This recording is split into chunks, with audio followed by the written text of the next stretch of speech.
সকাল সকাল চলে আসলাম গাছে পানি দেওয়ার জন্য। গরম পড়েছে, গাছে পানি দিয়ে দিচ্ছি। প্রতিদিন 2 থেকে 3 বালতি করে পানি দেওয়া হয় সকালবেলা। কিন্তু এই উদ্যোগটা নিতে পারো, এরকম গাছের ছাদে পানি দিয়ে দেখবা, কারণ পাখিরা অনেক তৃষ্ণার্ত থাকে। এই যে হাঁড়ি পানি দিয়ে দিয়েছি, পশু পাখি যারা আছে পাখি খাবে। কারণ আমাদের পাশের বাসার চাচিদের গাছের আমগুলো কি সুন্দর ছাদ থেকে এই যেভাবে ধরা যায়। জাস্ট তোমাদের দেখানোর উদ্দেশ্যে শেয়ার করলাম। মানে গাছে যখন আমগুলো ঝুলে থাকে সুন্দরভাবে, এই জিনিসটা দেখার যে কি একটা আনন্দ, মানে খাওয়ার চাইতে বেশি আনন্দ। আমাদের গাছের আমগুলো জানি না যে পরিমাণ আম আসছে, আমি ভেবেছিলাম যে আমের ভারে হয়তো ডালটা ঝুঁকে যাবে, কিন্তু এখন দেখি যে আমগুলো একদম সবগুলো আম ঝরে গেছে। যে পরিমাণ আম ধরেছিল তার পুরোটাই ঝরে গেছে। মনটা খারাপই হয়ে গেছে। মানে এতগুলো আম এখন মনে হয় গোনা যাবে কত, কয়েকটা আম আছে, একটা গাছই হয়ে গেছে।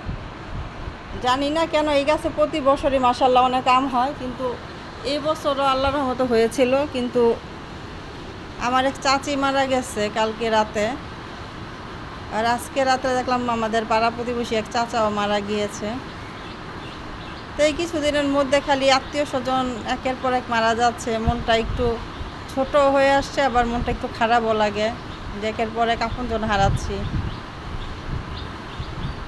সবই আল্লাহর ইচ্ছা, আল্লাহ কাকে নিবেন কাকে রাখবেন সবই আল্লাহর ইচ্ছা। সকালবেলার ওয়েদারটা আসলে খুব সুন্দর। যারা ফজরের টাইমে ঘুম থেকে উঠে নামাজ পড়ে, তারা সকালের এই আল্লাহর রহমতের বাতাস আর এই স্নিগ্ধ হাওয়া গায়ে লাগাতে পারলে মনে হয় যে সারাদিন একদম ফুরফুরে লাগে। অন্যরকম একটা ফিলিংস কাজ করে এটা। যারা সকালে না উঠে তারা কিন্তু এই ফিলিংসটা আসলে অনুভব করতে পারবে না। মাশাআল্লাহ, এত সুন্দর বাতাস, ও শরীরটা একদম ঠান্ডা।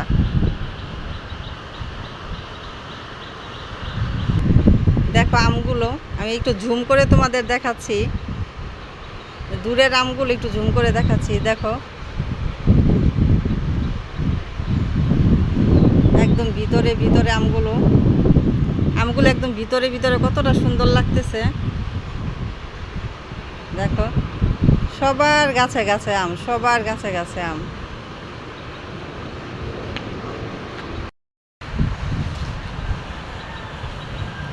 তো আর কি, তোমাদের সাথে কিছুক্ষণ আড্ডা দিলাম, সকালের ভিউ দেখালাম। এত সুন্দর বাতাস, মানে তোমরা যদি না এখানে আমার মতো না দাঁড়াতেই পারতে না যে কী সুন্দর বাতাস। মানে আল্লাহর যে কি মানে সুন্দর নিয়ামত, আল্লাহর নিয়ামত মনে হয় আমরা বলে শেষ করতে পারবো না, ভোগ করেও শেষ করতে পারবো না। এত নিয়ামত আল্লাহ দিয়েছে।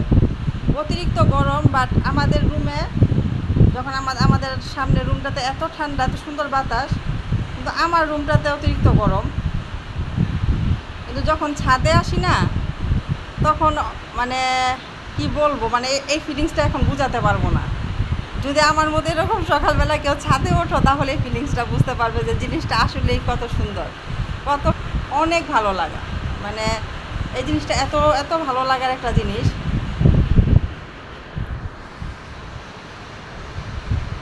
তোমরাও যদি আমার মতো এরকম একটা ফিলিংস পেতে চাও, তাহলে অবশ্যই সকালবেলা নামাজ পড়ে কনসিল করে ছাদে চলে আসবা।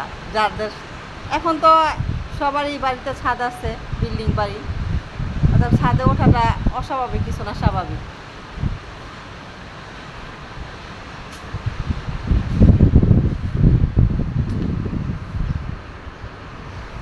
তো আর কি, আল্লাহ হাফেজ।